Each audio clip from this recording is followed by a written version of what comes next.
Da, corect.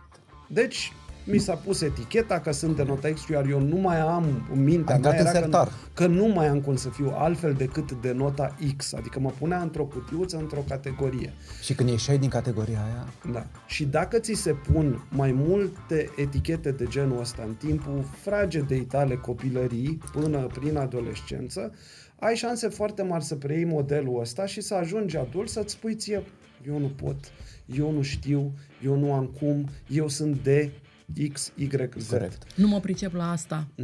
Da. Și mesajele respective au legătură cu un fel de programare neurolingvistică care ți este dată ție, pe care și tu ți-o repeți ție. Mie asta mi se pare fascinant. E. Aici vreau să ajung și bine că ai ajuns. Aici, Mihai, pentru că e vorba în ceea ce spui tu de două aspecte. Unul care este zona de proveniență, de unde vii cu mindset-ul, dar după aceea intervine ce faci. Pentru că e la dispoziția ta, creierul e neuroplat, poți să faci, să-ți produci transformări